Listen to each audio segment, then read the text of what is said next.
in the land of grills. How's it all going, folks? Hey, we're going to be doing a 1 year anniversary of the Chargriller 980, folks.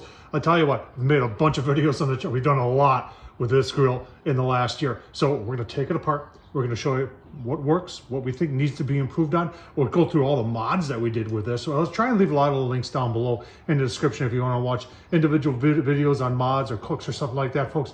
But in the end, everybody always asks, Chargriller or Masterbuilt? It's been a very interesting year. A lot has happened, folks. And I'll tell you what, at the end, I'll let you know my thoughts. Like I said, a lot has changed. Let's get to it. I said, folks, we've had this, and we've done a lot of cooking, low and slow, hot and fast. We've put this thing through its paces, and that's what we want to look at, is how has it fared in the last year. Now, as far as the exterior of the grill, I keep mine in the garage. Land of Grills is in the garage. So you would expect that the exterior would be in good shape. And it is. There's no surface rust that I can see anywhere. You know, it is held up just fine. So as far as that's concerned, A+. So a lot of the debate on these types of grills is a charcoal hopper and how it's made and how it's designed. Now, mine in the last year has developed, you can see the lid has warped. It hasn't affected anything, you know, and I thought at first, well, I'll just put in a warranty claim and get a new lid, but it still seals up just fine. So I haven't done that. Now, I have added additional gasket. You know, the original rubber gasket is still in good shape, but I did put some other gasket in there. There were a couple little leaks. There's some seams in here in the metal, and that's at the corners, and that's where it was leaking. So some high temp RTV caught, and then a little bit of the felt high heat felt gasket that you see me use all the time, and it sealed it up just nice. And to this day, it is still very nice. And if you're looking at, everybody always complains a little bit about the creosote. Creosote's got nothing to do with the grill. It's all about the charcoal. So yeah, as you know, B&B, that's what I burn, and it burns clean. And I don't get, you know, you can see got just a little bit there and just a tad bit there, but it is clean. If you burn, and I'm just going to say it, if you burn Kingsford in this, you're going to get all sorts of creosote. All right, so let's stick with the charcoal hopper. After 1 year and a lot of cooks in there. Now, here's where the big difference is between the Masterbuilt and the Chargriller, is that the Chargriller has taken a different route on the inside. They use, and here, hang on, let me show it to you. They use this thing right here, and there's a little metal plate that's sacrificial, and then they have these, it's not even a brick, it's some sort of material. I know it's not tile from the space shuttle, but it's sacrificial, and it burns away over time. And I just, when you're using fire brick, and you can see it down there, that's fire brick down there. You got fire brick, and then you got metal, porcelain coated enamel on the inside. And you can see after 1 year and a lot of cooks, folks, it's held up very, very well. Sticking with the charcoal hopper, this is your charcoal grate, and this is what burns, and that's where you put your fire starters, right in there where my finger is. And after 1 year, zero problems. All right, so there's your blower and your blower motor. And you can see I've put the extension in there from LS Mods. A lot of people, one of the biggest complaints that people have had is my flapper burn.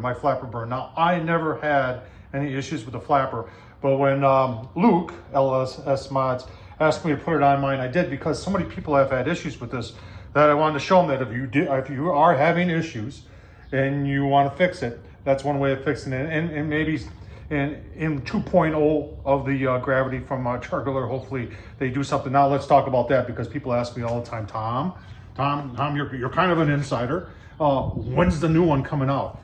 I tell you what, they are being as secret can be. I just asked, there was an email on last Thursday, and I asked a question, and there's really no answer to that. So as of right now, I don't know anything about any 2.0 for a Chargriller 980. I assume that they're working on it and they're just being quiet, but I don't know. All right, so there's the controller. A little bit of controversy at first, because the controller always reads warmer than what the ambient temperature is outside. And you have to get used to that, because the program in there is, because your temp probe is right here. So the program in there is meant to simulate the temperature inside the grill when it's running.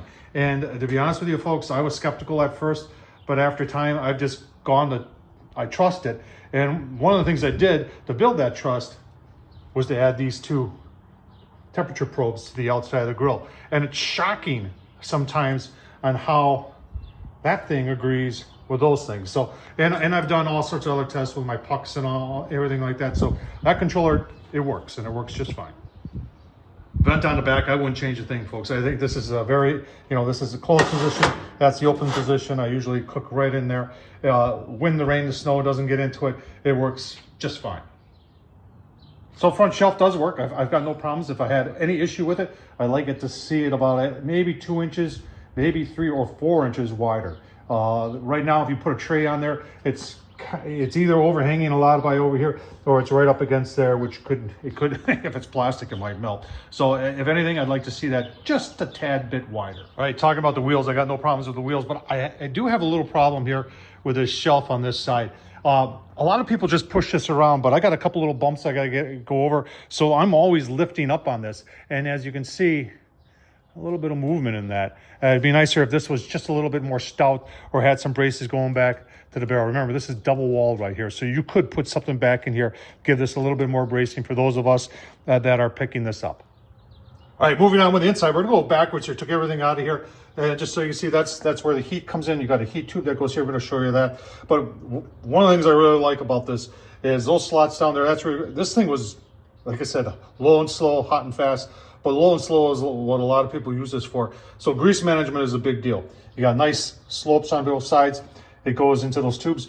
Below there's a trough that's pre-sloped, meaning that it's sloped and goes all the way down to here. So it gets your grease out. Let's see if I can show you that. Get your grease out of the grill. You can see that there's your grease tray right there. And you can see the pre-sloped there. That gives you a good idea. The pre-sloped trough there that takes the grease out. And it works, it really does. When I first got this grill and I took it out of the box, and I saw this heat diffuser, and I said, holy cow, will you look at that? That thing is huge, and it's heavy too. And it's so heavy they put handles on it. And this thing ain't going nowhere, and it is held up just fine. And it's a key part of distributing the heat throughout this grill. Now they got one more piece that goes on there that makes it even work even better. So to really even out the heat in this grill, they've got this other additional heat diffuser that's got these vents in it. Now I cover mine with aluminum foil, then cut slots in there. It just makes cleanup because the grease hits there first. And this thing has been, I know there's a lot of criticism at first. Oh, that's just going to rust out, or that's just going to it's going to warp like crazy. Well, after a year of low and slow and hot and fast, it's just fine.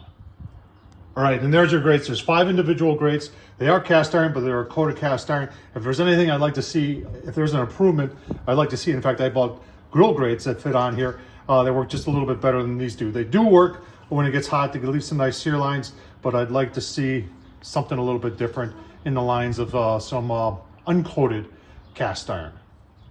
And if you're wondering, that's where that vent is that I showed you on the back. All right, so there's the second shelf. It goes about half the way. Now, if there's any improvements that should be made, in my opinion, it's right there. That needs to be a little bit more stout because it's got a little give to her. But I'd like to see a shelf that comes all the way out. Now, LSS, I talked about Luke from LSS Mods, makes a stainless steel one. This thing right here. And that solves the problem right there. And I tell you what, that's really great because then you can put a drip pan or several drip pans, and you can put a big brisket or a couple up there, or even some butts up there. Like you can get 4 butts up there real easy, if not 6, and it makes it a lot easier. All right, let's talk about mods. We'll start with the LSS, the extra grill for the top. I think, in my opinion, that's a must-have. I also, and I know many others have done this, and I'll leave the video I did this, but those help out a lot, and it helps you to gain trust in that controller. For the fan box, cheap insurance, I guess, but it is pricey. It's stainless steel, and I did a video of replacing the flapper. It's not that hard to do, but like I said, I never had any issues with the flapper. A lot of people asked, well, it doesn't have a rotisserie, so I put a rotisserie on. I'll leave the video down below, folks. And if Chargriller were to improve this, I would suggest putting a rotisserie on. So if I were to make improvements, one of the biggest improvements I would do were to give myself more headspace in here. And that's real easy, folks. You take this round hood off and you put one that's more box-like. that goes out like this and then comes down. And then it'll increase a lot of headroom in here and make it, and it'd be easy enough to do. And that's just my suggestion, the Chargriller. Another suggestion I talked about already would be beefing up. I like the legs a little bit beefier now on the competition. That's beefy.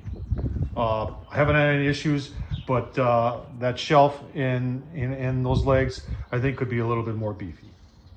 I guess I didn't show you the slider, so I've had 0 issues with the slider after a year. You can see those people have been telling me that there's warps.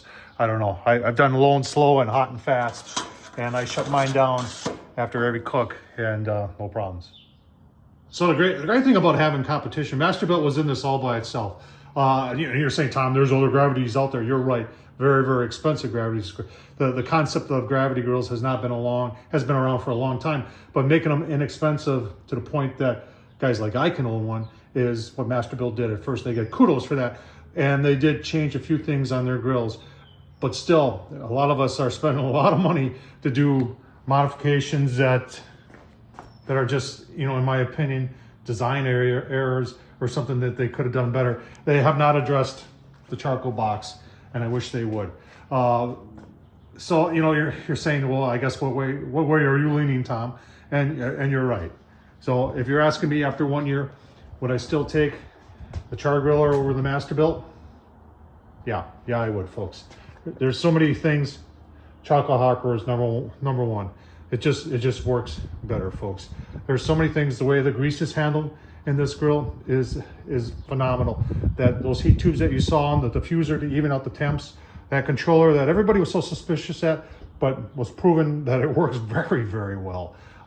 There's a lot of things going for this grill, folks. So if you're asking me, Masterbuilt or Chargriller all the way. But I'll tell you what, you tell me which one you would take. Tom Horsman at YouTube, thumbs up, leave a comment. And as always, I can't say it enough, folks. Thanks for watching.